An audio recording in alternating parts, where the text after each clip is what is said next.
First episode of the All Blacks in Their Own Words documentary. Just finished it up, and I really enjoyed the first episode. I love hearing the perspective from the other side of the aisle. We checked out Chasing the Sun 1 and 2, and we saw the South African perspective and everything that went into the game preparation and their entire mindset. Now we get to look at the other side of the aisle, looking at the New Zealand All Blacks in 2023 World Cup final against South Africa, and hearing their perspective and outlook on the game and how it unfolded. And I really loved every aspect of this first episode because it really gave the insight, the intel, the mental clarity on what they were thinking in the moment of the game. The episode started off with Sam Cane getting that red card in the final and putting his team down to 14 versus 15 on the field. And I really like how he interviewed in this one, because in those moments you're on the world's biggest stage and trying to take it all in, right? And he's mentioning his family's in the crowd, everybody who supported him into this moment, and that feeling of just pure devastation where he felt like he not only let his family down, but he let his team down in the most crucial time on the world's biggest stage, and how he was dealing with it mentally in that moment. And I really love how he was just so open and transparent about even just talking about it in the interview, however many months later, where he still feels that pit in his stomach and that devastation on his heart. And you can really see how much it meant to him and how heavy it still weighs on his shoulders by taking that red card with that high tackle in that game. And what I really liked about it was the fact that he gave his perspective on how the high tackle occurred. I know I've seen a lot of, comments and watched the game and seen that, it was sort of out of character or a lack of discipline for him to make such a bad play in a crucial moment, being an experienced athlete as he is. But hearing his perspective and hearing that the change of direction caught him off guard, and he didn't have time to really adjust his body to that moment and go for a lower tackle, and then ended up getting that high tackle. I love that he gave his perspective. To me, it's not making an excuse. It's the dynamic aspect of athletics. To us, as the spectator from the outside looking in, we're seeing a moment like that happen and like, what a boneheaded play. How could you make a mistake? What the hell happened? You're supposed to be a professional. You're supposed to be an expert and, a pro.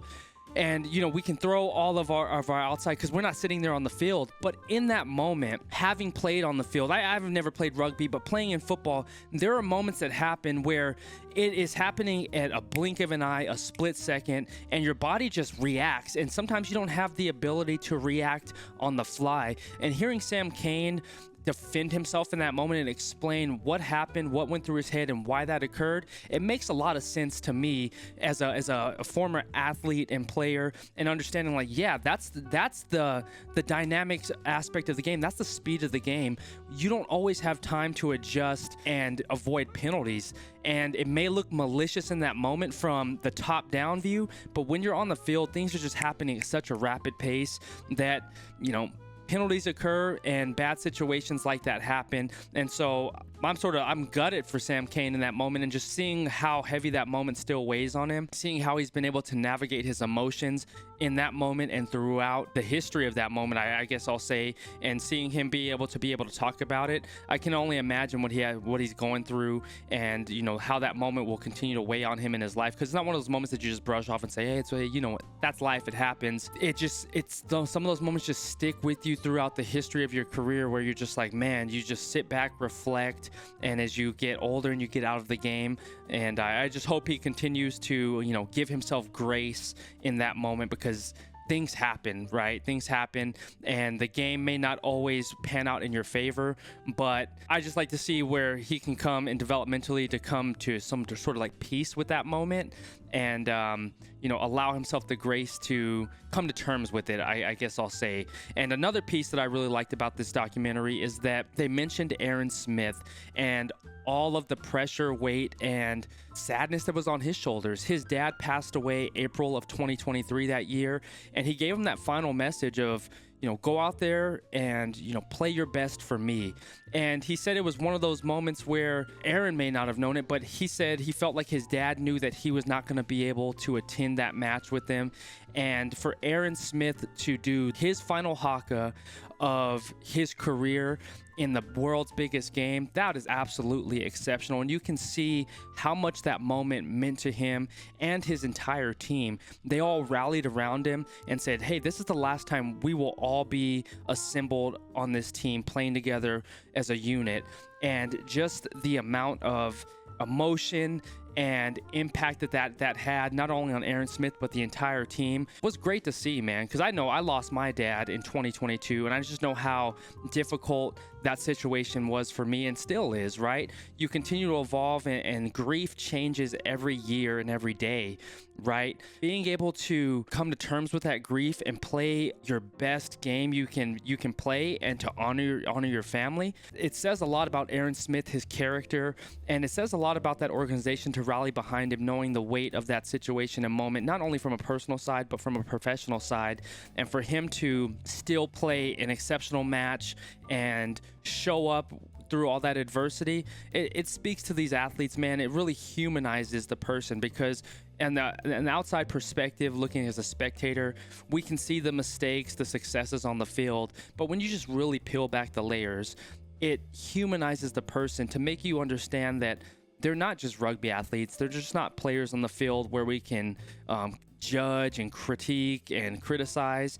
They're humans. They go through their own trials and tribulations in life, and they bring all that weight onto the stage in front of millions of people to be judged. And we're not seeing the stories that are unfolding in the background, whether it be injuries, whether it be personal loss and things like that. And it just shows how resilient you have to be as a professional athlete, as a player representing your nation, to carry all of that weight, both personal, professional, and just that national patriotism, and to perform at the highest level. It has to be a lot of pressure in those moments, and I think they did a fantastic job of highlighting that. And then as we go into the episode, they start speaking about the physicality of the game. Two titans in the rugby world, New Zealand, South Africa. They're both fighting to become the 4-time winner of the World Cup, which is pressure all in and of itself, right? Two incredible nations that have so much respect and history and an incredible rivalry on the world biggest stage in an incredible moment. I think it was cool how it's showcased. And they talk about what is his name? Shannon Frizzell first starting off the match, gets into the sin bin. Already they're facing adversity in the game. They're already facing adversity starting off, and I can't recall the name who mentioned it, but he says, things aren't going their way. And there's moments like that. There's games where, it feels like, you against the world, right? And having a lot of friends in New Zealand and understanding how New Zealanders' demeanor is, it's not like the All Blacks are deflecting and saying nothing's going our way, the world is against us. It's more of a cultural saying, from my understanding and knowing and having friends in New Zealand. It's just one of those things like, hey, things aren't going our way. It's just one of those terms of saying, like, we're not doing the things, getting the fair shake for ourselves. And it's not so much blaming anybody. It's just more like saying, like, hey, it is what it is type of saying. I see it as just one of those, they take ownership. It's not deflection. They're taking ownership, but it's just a way of saying, like, hey, things aren't going our way, and we're going to continue to fight and strive towards that.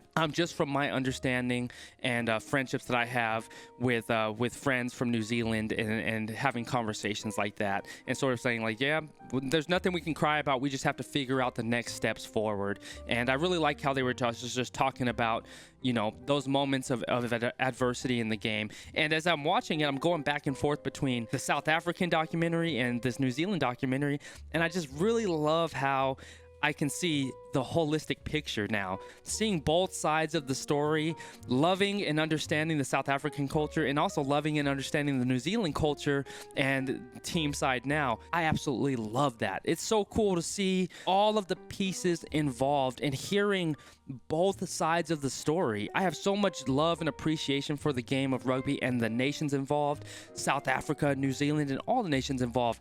But in this moment, just putting the highlight on South Africa and New Zealand, I love seeing both perspectives and really getting a full holistic view and understanding of the mindsets and putting both sides together. And it really paints the full vivid picture for me outside of just watching the match as a spectator. And we get to really dive into the mindset, to the psychology behind the athletes and the systems involved. And I just really think it's very cool for, South Africa letting us in on the intimate moments of the World Cup.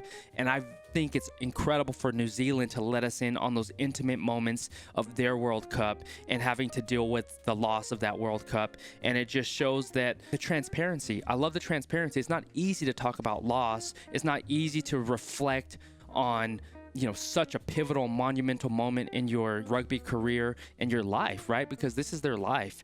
And for them to allow us into those stories, into their mind, says a lot about them. So I absolutely appreciate New Zealand for creating this documentary and allowing us to, understand their thought process and their side of the story, which is really, really cool. And so now we go into the part where we're talking about Sam Cane, and he's talking about that high tackle. He talks about the devastation with his family and that moment of how much it meant to him. I like how he was able to give us the insight on where he is in that moment, and also how it is affecting him post World Cup. We go into the halftime. New Zealand's down 6-12. And this reminds me a lot of the Pierre-Steph du Toit moment where he steps up where South Africa is down, and he's a silent leader on the team. But when he speaks, he has a moment where you just have to listen because he's a man of very few words, very measured in his words. But when they speak, it has significance and impact. That's when Coach Gilbert came into the locker room. He was talking about his mindset. Usually he sees things, he processes it and thinks it, but he rarely voices it.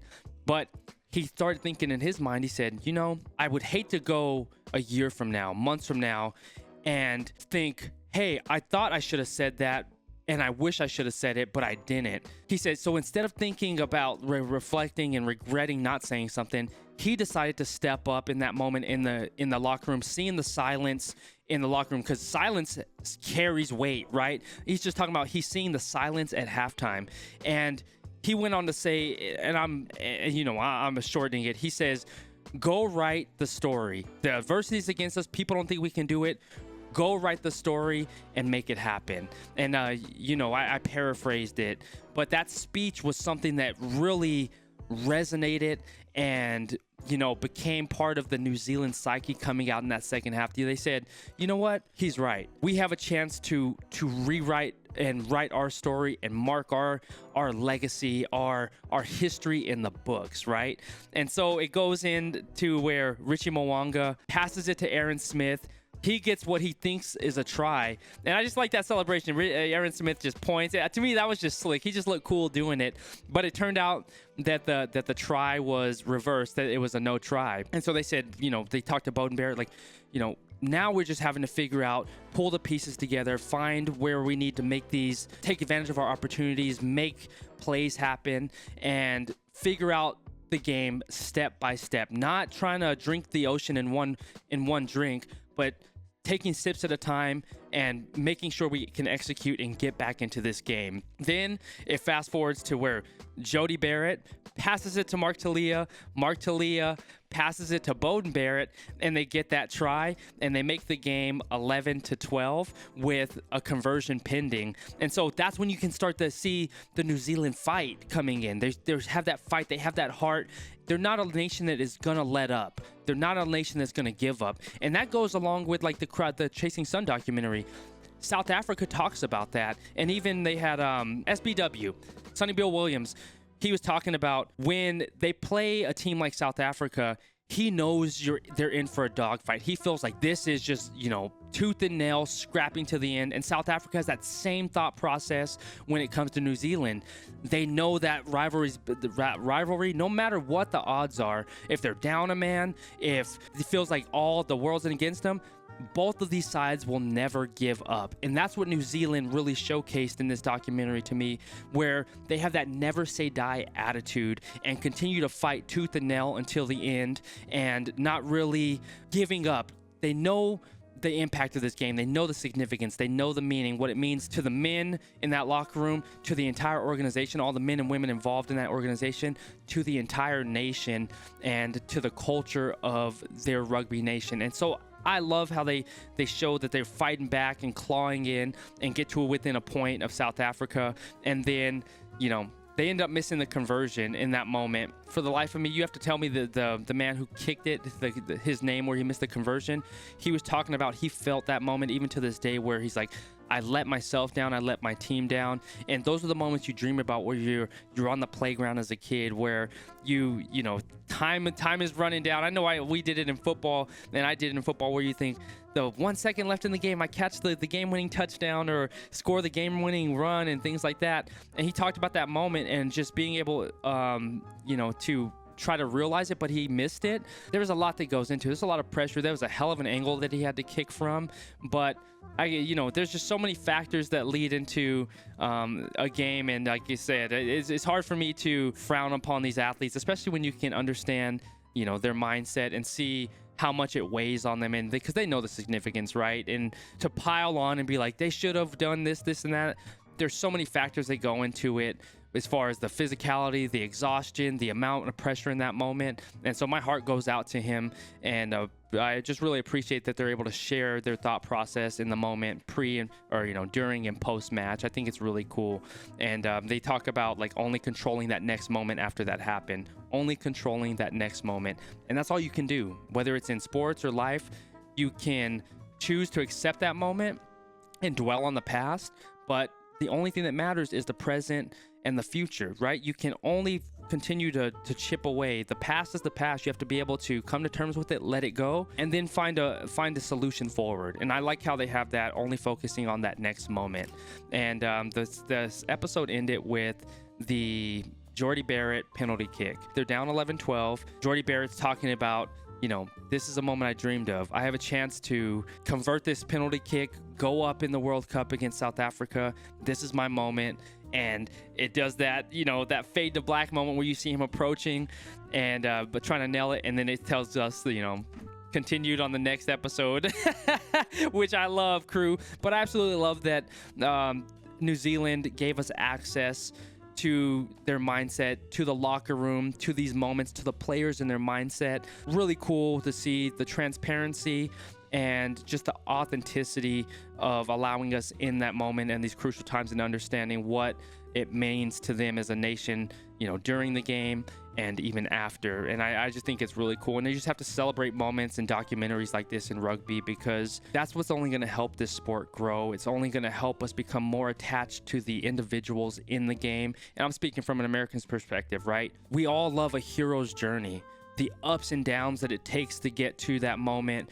You know, that's what's celebrated. Not so much always the wins, but what developed us to get to celebrate this person, right? The person we become in trying to, you know, complete our hero's journey and our quest in those moments. We're going to go through ups and downs, and being able to understand all the intricacies that took them to get to this place and where they are now is what I find absolutely beautiful. And I celebrate, you know, these moments, and I celebrate these nations for allowing us in these locker rooms, in these intimate moments, and being so open and transparent. I absolutely love it, and I'm excited to see episodes 2, 3, and 4 of this. Let me know your thoughts, Qrew. I would love to hear it. And if you enjoyed this, be sure to drop a like and hit the sub. And also in our descriptions below, check out New Zealand's channel. This is on the New Zealand channel, and be sure to show them love, and also drop into our Discord where we can connect offline, share videos, pictures about family, rugby, life, have great conversation in my QSN Discord. I call it my QSN Rugby Pub. And let's connect, Qrew. Thank you so much for checking out this video. I love you. I appreciate you.